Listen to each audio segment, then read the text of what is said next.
आप देख रहे हैं आजाद बोल इंडिया का हेडलाइन शो। आज है 5 जनवरी 2025। मैं हूं आदिल खान आजाद। दुनिया के सबसे बड़े अखबारों और पोर्टल से चुनी गई सबसे बड़ी खबरों में आज आप देखेंगे Gaza, West Bank, Israel, Yemen, Lebanon, तुर्की, सूडान और रूस यूक्रेन की सबसे बड़ी हैपनिंग्स। चलिए आज बिना हेडलाइंस के ही शुरू करते हैं आज का शो और सबसे पहले लेते हैं खबर फिलिस्तीन के वेस्ट बैंक की।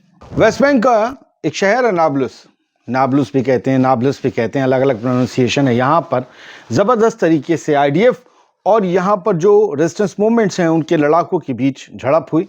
आम लोगों के बीच भी जो है आईडीएफ से उनकी झड़प हुई।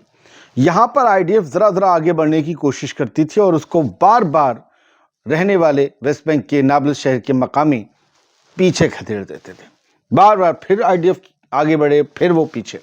इसके बाद आईडीएफ ने गोली चला दी और इसमें 40 साल के एक शख्स की मौत हो गई। इनका नाम हसन अली राबे है बताया जा रहा है। ये आज मारे गए वेस्ट बैंक में। इसके बाद वहाँ पर और लोगों में नाराज़गी भड़क गई। आईडीएफ के ऊपर ज़बरदस्त तरीके से पत्थरबाजी की गई और फिर फायरिंग शुरू हुई, जिसके बाद उन्हें कुछ इलाकों से नाब्लस के अलावा जैनिन में भी हुआ, ये वहाँ पर से खदेड़ा गया। तो जैनिन और नाब्लस में लगातार आईडीएफ के साथ कन्फ्रंटेशन जारी है। रेजिस्टेंस मूवमेंट्स का भी अल-कुद्स ब्रिगेड वहाँ पर बहुत ज़्यादा एक्टिव है वेस्ट बैंक में। गजा में इतना नहीं है, जैनिन ब्रिगेड है उनकी वहाँ पर। उन्होंने भी ज़बरदस्त तरीके से मुकाबला किया और कहा कि हमने दुश्मन को खदेड़ा। हालांकि आईडीएफ के पास जो साजो सामान है उसके दम पर वो बहुत आगे बढ़ने में कामयाबी तो पा लेते हैं, लेकिन जब लोकल्स का वहाँ पर सामना करना पड़ता है तो आईडीएफ को पीछे हटना ही पड़ता है। अब बात यमन की। यमन के मेजर जनरल हैं एक अल मदनी। इन्होंने क्या कहा है कि हम पूरी तरीके से तैयार हैं, हमारी आर्म्ड फोर्सेस रेडी हैं हर तरीके के मुकाबले का सामना करने के लिए, हर तरीके के हमले और जंग का सामना करने के लिए। और असल में सिर्फ ऐसा नहीं है कि ये सबसे बड़े जनरल हों, ये 5th मिलिट्री रीजन के कमांडर हैं मेजर जनरल यूसुफ अल मदनी। इन्होंने ये कंफर्म किया है कि हमारी जो है फोर्सेस हर तरीके से, हर मयार से, हर एतबार से तैयार हैं। इजराइल हो या अमेरिका हो या ब्रिटेन या कोई उनका और इत्तेहादी, हम मुकाबला करेंगे। आज ही हमने आपको पिछले एपिसोड में बताया, खबर को रिपीट नहीं करेंगे, बस आपको बता दे रहे हैं। आज भी यमन ने एक बैलिस्टिक मिसाइल दागी थी और उन्होंने कहा कि हमने एक पावर प्लांट को निशाना बनाया। हस्बे मामूल इजराइल ने वही कहा कि हमने उसे इंटरसेप्ट कर लिया था। फिलहाल टेंशन्स बढ़ गई और हमने आपको पिछली स्टोरी में बताया था, अगर ना देखा हो, कि चाइना जो है वो दोस्ती बढ़ा रहा है, हौथीस को ख़तरनाक हथियार मुहैया कराए हैं फ्री ट्रेड के लिए, या फिर यूँ कहिए कि एक सेफ ट्रेड के लिए रेड सी के थ्रू। बढ़ते हैं आगे, हिजबुल्लाह की बात करते हैं। हिजबुल्लाह पहले से कहीं ज़्यादा मजबूत है और स्टील की तरह मजबूत है। ये बात खुद हिजबुल्लाह के एक टॉप चेयरपर्सन ने कही है। हिजबुल्लाह के एक काउंसिल है, उसमें ये शख्स है, इन्होंने कहा कि हम पहले से बहुत मजबूत हैं। अगर हमारा दुश्मन ये हमें सोच रहा है कि हम कमज़ोर हो गए हैं तो ऐसा नहीं। ये उनका फ़ोटो है, ये हिजबुल्लाह की कोऑर्डिनेशन और लाइसेंस यूनिट के हेड हैं और इन्होंने कहा है कि अब जो इजरायली ऑक्यूपेशन है, जब वो बाहर जाएगी, सीज़फायर के तय सीज़फायर की मुद्दत जो है उसमें जब वो निकलेगी, इजराइल को वापस लौटेगी, तो हमें ये देखना है कि हम उन इलाकों में क्या करते हैं जो साउथ ऑफ लेबनान के, और इसका फैसला हिजबुल्लाह की टॉप लीडरशिप लेगी। हिजबुल्लाह, इन्होंने लिखा है पहले पैराग्राफ में, Hezbollah is stronger and more resilient than steel. Steel से ज़्यादा मजबूत है Hezbollah, more powerful than ever before, और पहले कभी इतना मजबूत नहीं हुआ हिजबुल्लाह जितना इस वक्त फिर से मजबूत हो गया है। यानी इनका कहना है कि जब जंग इजराइल से चल रही थी तब भी इजराइल के पास, हिजबुल्लाह के पास वो मजबूती नहीं थी जो इस सीज़ फायर के दौरान हासिल कर ली है। यानी ये अपने दुश्मन को सीधा सीधा मैसेज है कि भैया फिर से लड़ोगे तो ज़ोरदार नहीं होगी लड़ाई, पहले से कहीं ज़्यादा धमाकेदार होगी, ये बताया जा रहा है। और उन्होंने कहा है कि हम फ़लस्तीन के, गज़ा के लोगों के साथ भी हैं और हम लोग अपनी जंग के लिए भी ज़मीन पर डटे हुए हैं, कहीं वापस नहीं जा रहे हैं। तो ये सारी बातें हिजबुल्लाह की तरफ से कहने का मकसद यही, क्योंकि उनके जो नईम कासिम साहब हैं, डिप्टी जनरल सेक्रेटरी, उन्होंने भी कल रात अपने बयान में यही कहा कि ये 60 दिन हो जाएं सीज़ फायर के, फिर देखते हैं। और बल्कि उन्होंने ये भी कहा ऐसा ना हो कि हमारे सब्र का पैमाना 60 दिन के सीज़ फायर की मुद्दत को के ख़त्म होने से पहले ही छलक जाए और सीज़ फायर हमारी तरफ से भी जो है वो اس کی جو ہے وہ ایسی تیسی ہو جائے. ہو سکتا ہے ایسا ہو جائے کیونکہ اسرائیل روز کچھ نہ کچھ ایسا کر رہا ہے جس سے ہمارا صبر اپنی بارڈر لائن کے قریب پہنچ رہا ہے. JNS جیوش نیوز سنڈیکیٹ کی خبر ہے. Israel reportedly planning to prolong stay in southern Lebanon. Israel کا پلان ہے، کتھت طور پر بتایا جا رہا ہے، رپورٹ کیا جا رہا ہے کہ اسرائیل کا پلان ہے وہ واپس نہیں نکلے گا ساؤتھ لیبنان سے، وہیں رہے گا. یہ ہم نے آپ کو کل بھی بتایا تھا. یہ جیوش نیوز سنڈیکیٹ بھی چھاپ رہا ہے کہ سدرن لیبنان میں، ساؤتھ آف لیبنان میں حزب اللہ کے گڑھ میں بہت لمبے وقت تک رہنے کا ارادہ اور پلاننگ ہے IDF کی. بنجامن نیتن کو عدالت سے تھوڑی راحت مل گئی ہے. اسرائیل کے پرائم منسٹر نے، ان کے وکیل نے یہ پلی لگائی تھی، یاچکا لگائی تھی عدالت میں کہ بھیا آپ ہمیں جو ہے وہ یہ گواہی کی، روز روز کی گواہی سے چھوٹ نہیں دے رہے تھے، اب تو ہمارا آپریشن ہو گیا ہے. نیتن کا واقعی آپریشن ہوا ہے کیونکہ آج عدالت سے چھوٹ مل گئی ہے بار بار جانے سے. Judges agree to postpone Netanyahu testimony for 2 weeks as he recovers from surgery. ہوا ہی ہوگا، تبھی تو عدالت نے 2 ہفتے کی مہلت دے دی کہ آرام کرو گرو، ابھی مت آنا عدالت، آپ کے ٹاکے جو ہیں وہ تھوڑے سے ہرے ہرے ہیں. تو نیتنیاہو کو عدالت سے راحت مل گئی ہے کیونکہ نیتنیاہو کی بار بار پیشی ہو رہی تھی کرپشن کے معاملے میں. کرپشن کے سنگین چارجز ہیں، اسی کے چلتے اس بندے کو اپنی کرسی گنوانی پڑی تھی. لیکن اسرائیل کی پالیٹکس ایسی ہے کہ کھچڑی سرکار بنتی ہے تو اسی کی پارٹی زیادہ مضبوط ابھری تو اس کو بننا پڑا، بنا دیا گیا. پرائم منسٹر بننا یہ بنتا نہیں. خیر سر، کچھ ہوسٹیج ڈیل کو لے کر باتیں جو چل رہی ہیں قطر میں بہت زور شور سے واپس چل رہی ہیں.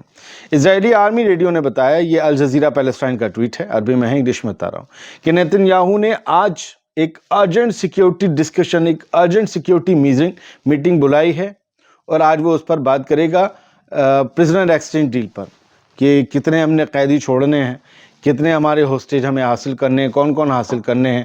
جو کچھ بھی ڈیولپمنٹ ہے وہ اپنی سیکیورٹی کاؤنسل کو وہ بتائے گا. اسی سلسلے میں ایک اور اگلا ٹویٹ ہے ان کا پیلسٹائن کا، الجزیرہ پیلسٹائن کا، کہ اسرائیل ہائیومی نے یہ خبر دی ہے کہ موساد کا چیف ڈیوڈ بارنیا کل قطر کے لیے روانہ ہوگا، ٹمارو منڈے، اور وہ وہاں جا کر سویپ ڈیل جو ہے، مطلب قیدیوں کی ادلا بدلی، اس پر بات چیت کرے گا.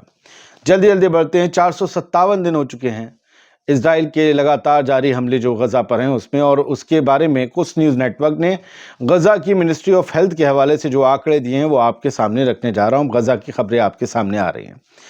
24 گھنٹے میں، پچھلے 24 گھنٹے میں 88 لوگ شہید کر دیے گئے غزہ میں اور 208 لوگ زخمی ہوئے ہیں. پچھلے 3 دن میں 200 سے زیادہ کل لوگ جو ہیں ان کو شہید کیا گیا ہے اسرائیلی بمباری میں. فلسطین کی جو آنکڑے ہیں منسٹری کے، اس کے مطابق مرنے والوں کی تعداد 7 اکتوبر 2023 سے فلسطینیوں کے مرنے والوں کی تعداد غزہ کے فلسطینیوں کی 45,805 پہنچ گئی ہے، 45,805، اور 1,09,064 لوگ اب تک زخمی ہوئے ہیں. Many victims are still uncounted for. اصل میں بہت سے لوگ ابھی بھی یا تو ملبے کے نیچے ہیں یا ایسی جگہ کہیں ہیں جن کے بارے میں پتہ نہیں ہے، یا جو مر کھپ گئے، میں کھلا بول رہا ہوں، جن کی لاشوں کو کتے نوچ گئے، جن کی لاشیں سڑک پر پڑے سڑ کر کیڑوں میں اور اسکیلیٹنز میں تبدیل ہو گئیں، ان کا کوئی شمار بھی نہیں ہے. ہم نے یہ سب اپنی آنکھوں سے دیکھا ہے، آپ نے بھی دیکھا ہوگا. اسے کہنے میں کوئی گریز نہیں ہونا چاہیے. سر بڑھتے ہیں آگے جلدی سے. اسرائیلی سولجر، ہم نے آپ کو ایک بات بتائی تھی کہ برازیل میں ہند رجب فاؤنڈیشن نے پلی لگائی ہے اور برازیل کی حکومت سے کہا تھا کہ جس ایک فوجی نے، کئی فوجیوں میں سے ایک فوجی وہ ہے جس نے غزہ میں وار کرائمز میں حصہ لیا، وہاں فلسطینیوں کے گھروں کو بے وجہ اڑایا اور اس کے بعد ان کا ویڈیو سوشل میڈیا پر ڈالا. یہ اس کی شکل ہے، یہ آج کل برازیل میں چھٹیاں منا رہا ہے، اسے پکڑیے. اس کے بعد یہ خبر عام ہوئی، سب سے پہلے صبح ہم نے آپ کو دکھائی، اور اب یہ پتہ چلا ہے وہ شخص برازیل سے بھاگ گیا ہے. وہ IDF کا فوجی، وہ اسرائیلی سٹیزن بھاگ گیا ہے جیسے شری لنکا سے بھاگا تھا. ہمیں سمجھ نہیں آ رہا کہ ان لوگوں کو یہ سب کون بتاتا ہے کہ تمہارے خلاف اڑنگا پنگا چنگا یہ سب لگ رہا ہے، اور یہ لوگ بھاگ جاتے ہیں کسی ایک ملک سے. हवाई जहाज से, कभी स्मगल होकर। ये कौन बताता है? सोचिएगा, कभी सोचिएगा।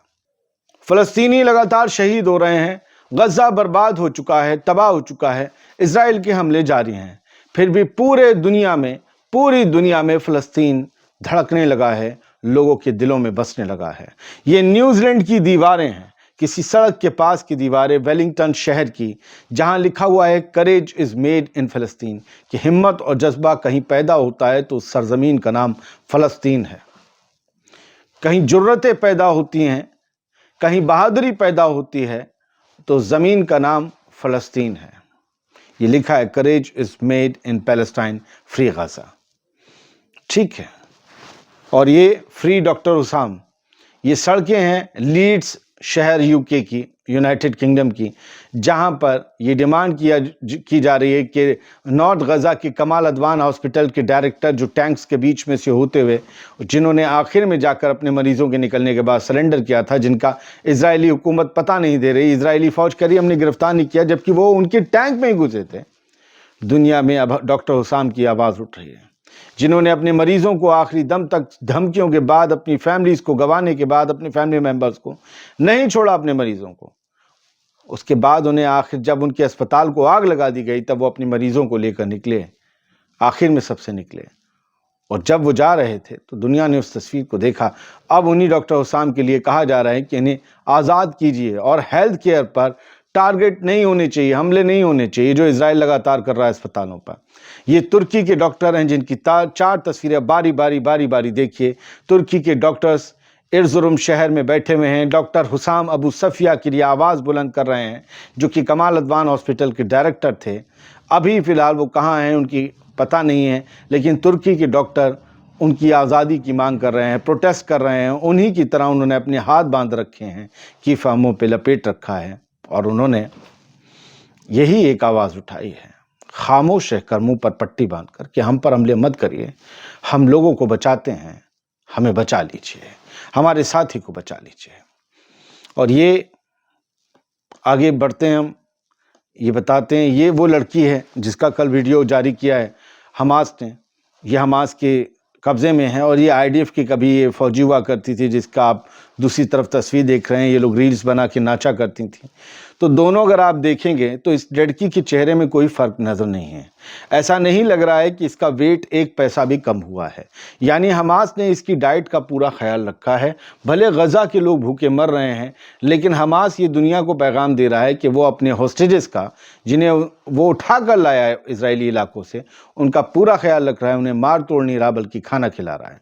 इजरायली जेलों से जब फ़लस्तीनी लौटते हैं तो उनकी ज़िंदगियां पलट चुकी होती हैं, उनके चेहरे बदल चुके होते हैं। वो सीधे नहीं चल सकते।